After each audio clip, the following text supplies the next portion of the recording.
kasi. Kasi yun yung isa, yung bagong bili ko na ang laki. Yun o, kulay brown.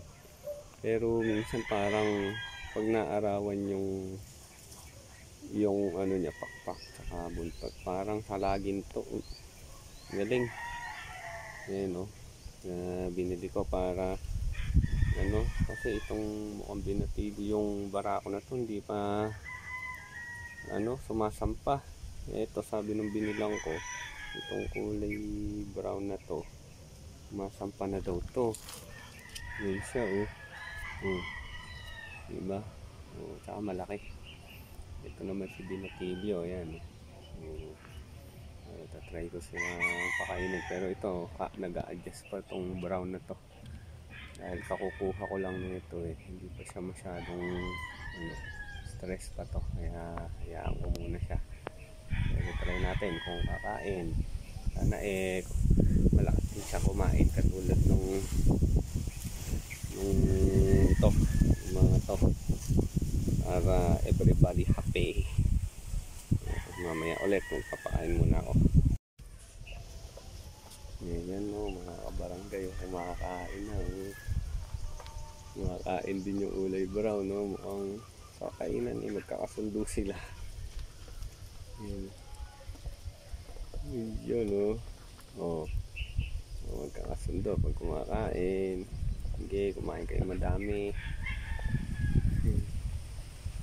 Ang pinakakain ko ngayon dito sa kanila ay yung darak, tapos sinahaluan ko ng duck pellet.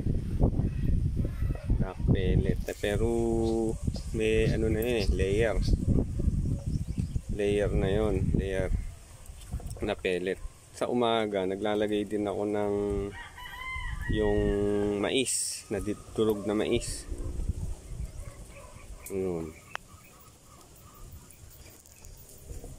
Naglalagay ako ng durog na mais. Kaya yan, may itong kakukuha ko lang nito. Hindi pa nito nararanasan yung mais dito. Pero ayun, nag-e-enjoy naman siya.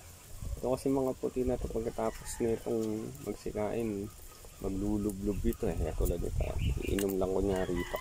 Yan, mamaya isisilublob na ulit yan. Ayan sa susunod papakita ko sa inyo ulit yung ginawa kong pugad sa bahay nila. Ayan diba umayaw na siya. Di pa yan sa pagkain dito. Laki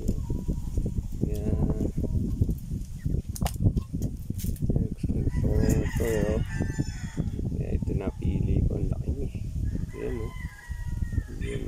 Bye bye.